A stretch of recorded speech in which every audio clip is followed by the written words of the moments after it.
Prazer é sempre nosso. Prazer é nosso. Vocês já conhecem a Heloísa, ela é professora de Direito da Fundação Getúlio Vargas, doutora em Direitos Humanos pela Universidade de São Paulo, tem mestrado em Política Constitucional pela PUC de São Paulo, né, Heloísa? E acompanha com lupa os assuntos lá no Supremo Tribunal Federal. Nós vamos falar com ela sobre a posse do Flávio Dino amanhã, que Supremo que está pintando com essa entrada do Dino na vaga do Lewandowski. Mas, Heloísa, teve nessa semana uma votação no Senado, né? Teve ontem a votação no Senado, desse projeto aí da saidinha, que ele estava explicando, que é de autoria do Derrite, quando deputado federal, atual secretário de Segurança Pública de São Paulo, e contou com a relatoria do Flávio Bolsonaro, que pegou essa onda aí de legislação penal do pânico, né? Aproveita um caso rumoroso e mobiliza, e a gente viu pelo placar no Senado, 62 contra 2, que de fato pegou a onda e acuou e isso passou. Os especialistas dizem que não é uma medida correta, o Lewandowski agora quer tentar algum tipo de negociação lá no âmbito da Câmara, tem a possibilidade do Lula vetar. Eu queria começar com a sua opinião, a sua avaliação, Heloísa, sobre essa proposta que foi aprovada no Senado, segue agora para a Câmara, né, que praticamente acaba com a saidinha. As restrições são muito duras, né? Como é que você vê essa questão? Olha, a gente usa inclusive um nome para isso na literatura, né, da criminologia, do direito penal. A gente chama esse tipo de projeto de lei e, eventualmente, de legislação de populismo penal. A gente não está falando de algo que seja baseado em evidências científicas, a gente não está falando de algo que se conecta estruturalmente com o problema do sistema carcerário, a gente está falando em algo que atende a um medo generalizado, a um anseio equivocado por mais penas, e que oferece, querendo ou não, uma resposta para uma sociedade que se vê fragilizada e acuada, e uma resposta equivocada, que só vai piorar o problema. Por que a gente diz que isso vai piorar o problema? Porque todo o nosso sistema penal, processual penal, carcerário, está fundado na ideia de ressocialização, de reintegração do egresso à sociedade. É por isso que a gente tem remissão de pena por trabalho, remissão de pena por estudo, é por isso que a gente prevê uma série de benefícios em razão de bom comportamento, e as saídas, elas se inserem nesse contexto de um sistema que funciona para reintegrar as pessoas à sociedade. A partir do momento que a gente tem uma legislação que começa de maneira bastante incoerente, vir no sentido contrário, a gente cria, vamos dizer assim, um sistema todo retalhado, picotado, sem propósito, que, por um lado, diz que essas pessoas serão reintegradas e, por outro, diz que elas não vão sair, não vão conviver com suas famílias e não vão ter sequer essa possibilidade, durante o cumprimento de pena, de realizar essas saídas, essas visitas. Então, assim, é um projeto lamentável, infelizmente não é nada novo, a gente vê isso no Congresso Nacional Brasileiro, a gente tem legislações que caminham no sentido positivo, como aqui em 2019 reviu as cautelares, previu uma série de medidas diferentes da prisão preventiva, e a gente tem movimentos, vamos dizer assim, incoerentes por parte de uma ala mais autoritária do nosso parlamento, que busca com isso se favorecer desse populismo penal, e infelizmente quem vai pagar o preço somos todos nós, porque um sistema carcerário incoerente, ruim, ele é um problema de toda a sociedade brasileira e não só daqueles que estão presos. Oi, Luiz, Heloísa, até a pergunta, Zé, vamos só deixar no ar a pergunta qual ela vai ter que fazer a síntese, que era assim, saidinha sim ou saidinha não. Está claro pelo que ela está falando até agora que saidinha sim, que é importante que tenha, mas se o governo deveria vetar o fim desse benefício aos detentos, se você acha que isso vai ter que acabar ali na Uhum. mão do Lula, depois tem toda a discussão sobre a manutenção ou derrubada do veto, né? Bom, se nós tivéssemos uma política 100% orientada por evidências, como deve ser, sim, né? O veto seria uma medida possível para evitar esse tipo de desarranjo das nossas normas processuais penais e da execução penal. Lula está assessorado por um ministro que conhece muito bem essa legislação, que é o ministro Ricardo Lewandowski. e que, desde da sua função como ministro do Supremo Tribunal Federal, antes de assumir o Ministério da Justiça, já se deparou com uma série de leis incoerentes que endureciam a pena e não foram poucas as vezes em que o Supremo Tribunal Federal assinalou essa incoerência e julgou essas leis inconstitucionais. Então, argumento não falta. O que precisa ver é se o cálculo político se rende às melhores evidências em matéria criminal. Heloísa, o cálculo político, inclusive, entrou na pauta de votação desse projeto, né? Eles esperaram haver a saidinha de final de ano. Todo final de ano, 95% dos presos voltam para a cadeia, 5% não voltam e, eventualmente, um ou outro acaba cometendo um crime. Nesse final de ano, infelizmente, um deles matou um policial durante uma perseguição e isso foi o gancho para voltar a se falar em saidinha e, pelo visto, funcionou muito bem esse cálculo político e esse calendário, porque a votação foi expressiva no Senado, né? É, porém, também a opinião pública acaba impactada, né? Pelas imagens, pela notícia, etc, etc. Qual que é explica um pouquinho mais detalhadamente para a gente por que que compensa você correr esse risco de liberar bandidos que eventualmente vão cometer crimes e matar gente? Bom, a gente nunca vai usar um tipo de cálculo de que vale a pena, né? Sim. Essa não é a lógica que informa o sistema. O que a gente tem é que ter boas regras, boa avaliação individualizada das pessoas que estão executando pena e que seriam beneficiárias desse tipo de medida, e, claro, um controle, um acompanhamento. Não é possível prevenir o cometimento de crimes nem por quem está executando pena e nem, eventualmente, para quem ainda não foi condenado, né? A gente não consegue prever e evitar isso, mas toda a lógica do nosso sistema carcerário é de que essas pessoas vão cumprir a pena e vão ser reintegradas à sociedade. Assim como a gente não consegue controlar alguém que cumpre a sua pena e reincide no crime, a gente também não consegue controlar, eventualmente, alguém que progride de pena ou recebe esse benefício da saidinha. O que claramente não dá para acontecer é imaginar que você vai segregar essas pessoas para sempre. Tá? Então, Exato. Que é o que está por 95%, trás dessa ideia, né? 95% das pessoas que saem retornam para executarem a sua pena e depois buscam, enquanto ingressas num sistema absolutamente falido, um trabalho, e a gente tem uma série de legislações que favorecem a empregabilidade de egressos do sistema carcerário, serão punidas por essa possibilidade que sempre existe, não só entre aqueles que estão cumprindo pena, mas que também nós, né, que estamos em liberdade, de eventualmente um cometimento de crime.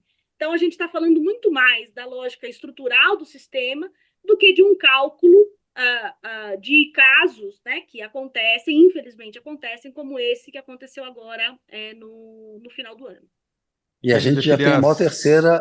Vai lá, Zé. Vai você. Não, só queria sublinhar essa resposta da Heloísa, porque Ah, ela me pegou no ponto certo, que é o seguinte: a discussão não é essa discussão utilitarista, não, mas o que é menos ruim? Não, uhum, o cara acabou de cumprir a pena, ou ele teve uma progressão de pena, ele tá na lei, ele tem o direito, a não ser que sim. você parta para a política de hit, vão matar todo mundo, aí, né, não tem mais que saidinha, não tem mais nem preso, né?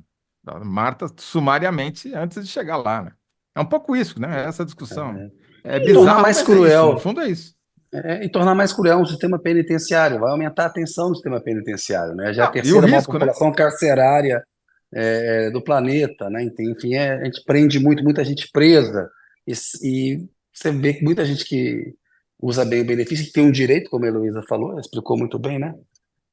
Agora, Mas é isso que Elisa, a gente está vendo no Brasil. existe algum estudo sobre esse tipo de benefício, vamos É. chamar assim, se é que dá para chamar de benefício, de direito, de exercício dos direitos dos presidiários Sim. e da calma ou da paz dentro dos presídios? Ou seja, quando você elimina esse tipo de válvula de escape, a tensão aumenta e precipitam-se mais rebeliões, por exemplo, ou Bom, não dá para fazer essa relação?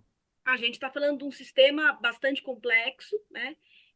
E a gente tem muita pesquisa na área que, por exemplo, vai mapear o índice de reincidência em cada uma das penas aplicadas, em cada tipo de regime que é aplicado. O Departamento Penitenciário Nacional tem uma página ótima com todos esses dados, em que a gente pode entender, né, como essa política carcerária, baseada em evidências, vai calculando e propondo transformações para o sistema carcerário brasileiro.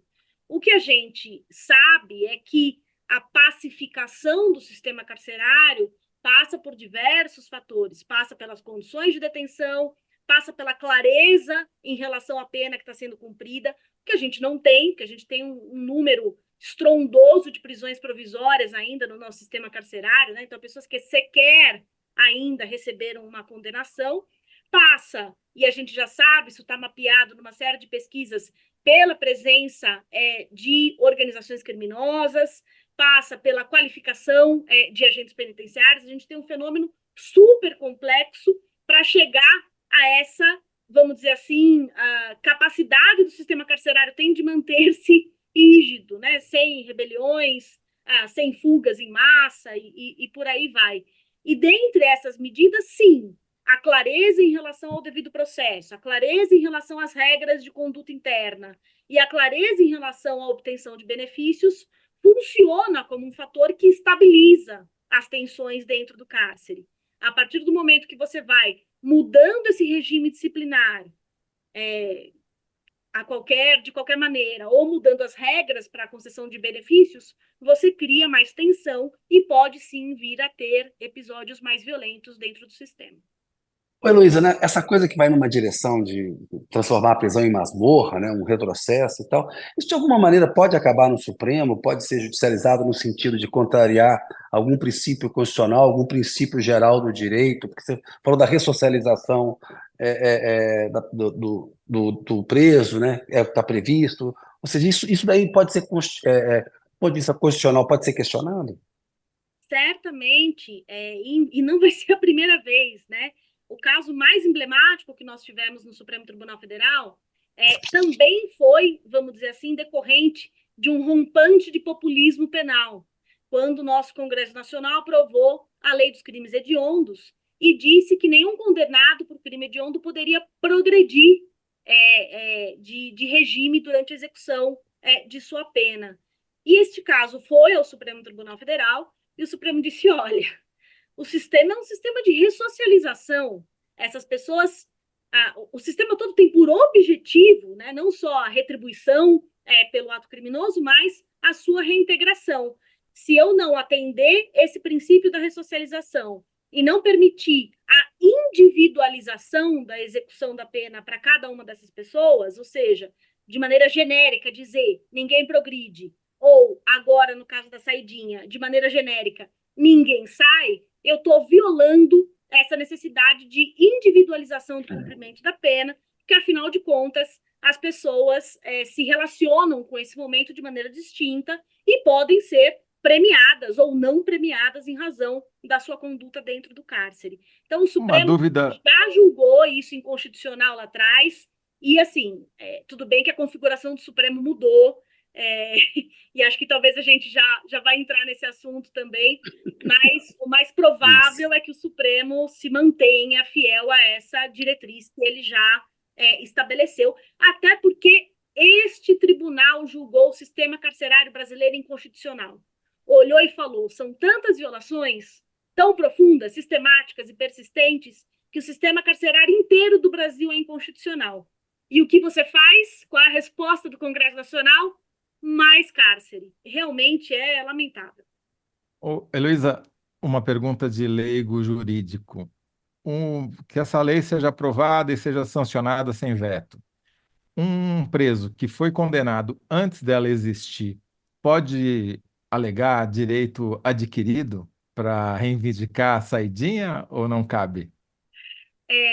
Não seria o caso, porque quando a gente fala de mudanças procedimentais, elas têm uma aplicação imediata, né? Elas não se vinculam, vamos dizer, ali ao momento de aplicação da pena, ela seria imediatamente aplicada a todos esses que estão em regime semiaberto, né? Então, Entendi. não é o caso da gente falar na chave de direito adquirido, porque mudanças de procedimento têm uma aplicação imediata e não seguem o princípio da anterioridade. Agora eu fico imaginando a cúpula do PCC vendo essa nossa discussão aqui, se é que eles têm acesso à internet, tem telefone, e pensando o seguinte: bom, se aprovar essa mudança, vai aumentar a tensão dentro do presídio, vamos nos aproveitar disso, né? O que nós vamos exigir em troca para manter a paz interna aqui e evitar rebeliões? Certamente essa discussão já está chegando, já está rolando faz tempo lá. Certamente, tudo isso impacta interesses diversos, né? É um cálculo muito sensível para manter esse sistema carcerário que padece de muitas violações relativamente pacificado. Isso se dá ao custo de muitas pessoas que são levadas ao crime organizado. A gente fala do envolvimento através, inclusive, de ameaças de familiares das pessoas que estão privadas de liberdade. A gente está falando de um cenário muito drástico. E a legislação vem para piorar um pouquinho mais, o que já é bem ruim. Heloísa, agora mudando um pouco de assunto, você falou aí, o Lewandowski conhece muito bem essa legislação toda, ele é ministro da Justiça hoje, na vaga dele assume amanhã finalmente o Flávio Dino. Desde o anúncio ele fez ali um PL, passou pelo Senado, está apresentando os projetos lá. Eu queria uma avaliação sua de que impacto que tem na dinâmica ali do plenário, o que significa a entrada do Dino, o que esse plenário perde com a saída do Lewandowski e ganha ou perde com a entrada do Dino, enfim, uma avaliação sobre essa mudança. Tá. A gente está falando do Dino entrando no lugar da Rosa Weber, né? Ah, desculpa, Isso, errei, quem verdade, é entrou no verdade. lugar do Ainda bem Lewandowski que você me... Foi o foi o Cris Zanin. Zanin, que você já Exatamente. analisou, é verdade. Eu dormi no ponto aqui agora, é verdade. É que, como o Não, Lewandowski assumiu agora, Justiça, ainda bem que você me lembrou. Ainda entrou no lugar de uma mulher ainda tem essa implicação que reduziu a representação no tribunal. Bela correção. foi por isso que eu Bola fiz lambada. questão de pontuar isso, né? Porque a Meu gente Deus. está falando de alguém que Ah, assume, diminuindo aí a representatividade é, das mulheres no isso aí. Supremo Tribunal Federal. A gente tem vamos dizer assim, um perfil já conhecido do Dino, né? A gente fala de alguém que foi deputado, foi senador, foi governador, alguém que alcançou notoriedade na carreira política, e na carreira política com a particularidade de alguém que concorreu a eleições, né, de um candidato bem-sucedido em processo eleitoral, que me parece bastante diferente de outros ministros que orbitaram o cenário político como secretários, como ministros de Estado, né, mas sem fazer parte ali das campanhas eleitorais, de se colocar como um candidato. E Dino chega com esse perfil ao Supremo Tribunal Federal. Obviamente, isso vai ter impacto na maneira como ele pensa o mundo, como ele olha as questões constitucionais, e eu não acho que isso seja um problema. Uma corte colegiada se permite ter visões distintas, perfis plurais no tribunal, e alguém com essa trajetória não me parece que será um problema. A gente começa a ter um problema se ele não se adequar, vamos dizer assim, às exigências de parte do trabalho de um ministro do Supremo, que é contrariar a política majoritária, vez ou outra, né? Que é defender ali direitos de minorias. Mas não me parece também que o Dino tem um perfil, vamos dizer assim, absolutamente corporativista em relação a seus colegas políticos, seja do executivo, seja do parlamento. Então, acho que vai ser interessante ver esse perfil no Supremo Tribunal Federal. Acredito que, eventualmente, a relação de Supremo e Congresso melhore, né? Alguém que navega bem e entende as razões pode ser capaz de criar diálogos menos truncados que, por vezes, a gente vê entre os poderes. Vai ser interessante acompanhar essa trajetória do Dino agora no Supremo. Tem alguma matéria específica ou que pode vir a julgamento, não imediatamente, mas ao longo dos próximos meses ou anos até, em que você acha que o Dino daria um voto, tem potencial de dar um voto diferente do que quem ele está sucedendo? É, Que pergunta difícil essa. Na Essa questão Eu daí do a gente aborto não aí, combinou antes, né? Heloísa, o Barroso já disse que vai engavetar a votação sobre ampliação aborto. das possibilidades de interrupção da gravidez. O Dino me parece que vai na mesma linha. É uma coisa que a Rosa Weber, ela saiu, votou, né? Ele não pode mudar o voto dela, o voto está dado, ele já disse isso, mas ele não é alguém que, numa articulação lá dentro, vai dar força para votar isso. Me parece que aí já tem uma questão um efeito no plenário. Então, vamos pensar nos perfis, né? A Rosa Weber tinha um perfil de votos bastante favoráveis a direitos humanos, a direito das mulheres, a direitos indígenas, uma ministra que era bastante dura em matéria criminal, né? O que pode parecer uma incoerência, mas acontece muito no Supremo Tribunal Federal, né? Então, alguém que julga casos de direitos humanos de maneira muito veemente, mas mantém uma mão dura em matéria criminal, e uma ministra que ela e Edson Fachin praticamente ficaram isolados ali na defesa de direitos trabalhistas e de direitos sociais, né, de um Estado de Seguridade Social. Se a gente olhar para esse perfil mais amplo da Rosa Weber, eu acho que o Dino tende a acompanhá-la no que se refere à sensibilidade para casos de direitos humanos e que talvez tende também a acompanhá-la em relação a direitos trabalhistas e sociais, com a exceção do que interessa ou não ao governo, né? Porque acho que daí a gente tem um outro elemento para colocar na mesa, que são eventuais propostas de um governo que, ainda que seja de esquerda e que venha do Partido dos Trabalhadores, que podem enfraquecer o mundo do trabalho. Isso talvez coloque Dino aí em algum tipo de balança, né? Se segue fiel ao governo que o indicou, ou se segue, vamos dizer assim, algo de sua trajetória política já bastante evidente. E talvez a gente tenha uma diferenciação entre Dino e Rosa Weber no que se refere à matéria criminal. Dino me parece ser mais progressista em relação à matéria criminal do que Rosa Weber. Rosa Weber tinha, querendo ou não, uma visão, né, bastante dura de processos criminais, alguém que também via o sistema político como algo a ser moralizado, e aí eu acho que Dino vai para um outro lugar. Mas a gente só vai saber acompanhando. Às vezes os ministros chegam no Supremo Tribunal Federal e mudam completamente e criam uma nova trajetória a partir da Não. posição de tribunal. Para o Dino Isso não nunca parece ser o aconteceu. caso. Isso nunca aconteceu. Né? O cara era super progressista, chegou lá, mudou a chave. Nunca aconteceu, nunca houve essa decepção.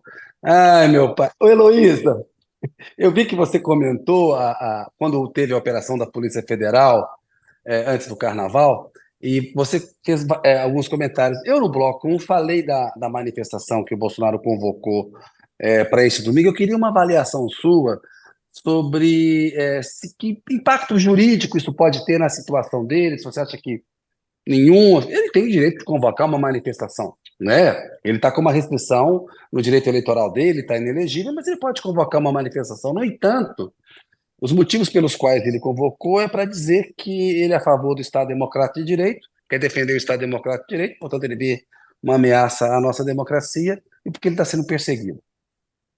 Bom, nós assistimos, durante o mandato presidencial de Bolsonaro, uma série de manifestações que ele convocou, em tese, em prol da democracia, mas que eram convocando Forças Armadas a um golpe, que era atacar ministros e ministras do Supremo Tribunal Federal, que era avisar que não ia cumprir decisão judicial, que era insuflar seus seguidores a criar todo tipo de desordem.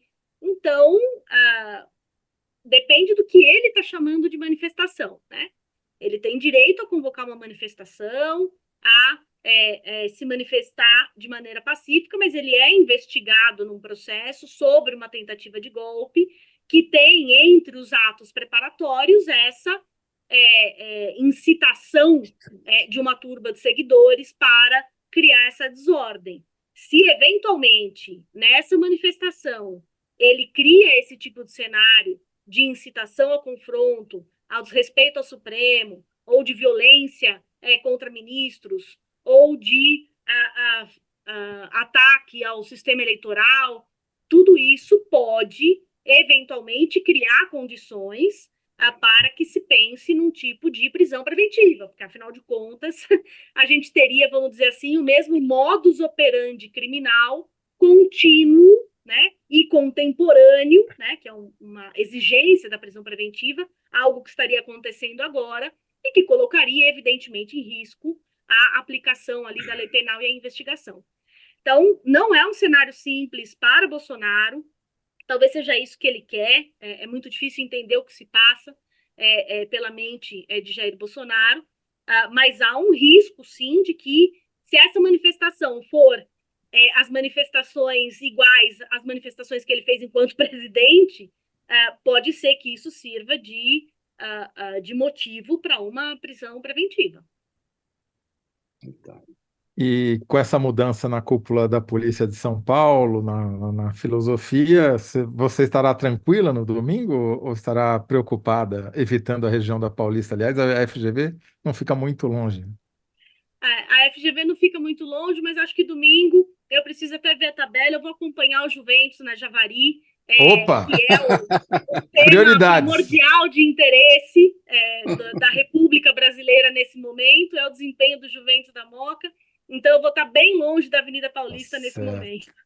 Tá certo. muito bem, faço você muito bem. Olha Não aqui, sabia que Heloísa. você era grená desde criancinha.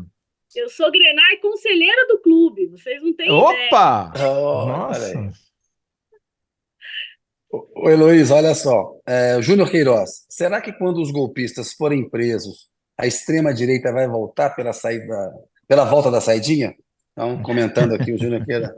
Eles descobriram os direitos humanos quando o Alexandre de Moraes mandou uma patota para a Papuda, né? Eles descobriram a importância dos direitos humanos. Fabiano de Freitas, populismo penal é bom termo para definir um uso obsessivo e indiscriminado do tema, urgente e real da segurança pública. Utilização pela direita, né? Quando teve no poder e que não realizou efetivamente nada. Essa coisa que muitos falam da legislação de pânico. Fabiano de Freitas. A Misi Freire dando boa tarde para a Heloísa, gosta muito do trabalho dela. A Kátia Guardia, os patriotas julgados e condenados também não terão esse benefício? Pagavam uma grana para ver os advogados bolsonaristas argumentando sobre o direito à saidinha, sobre isso, né? Não O vai PT nem precisar teve pagar. vai nem precisar pagar, né?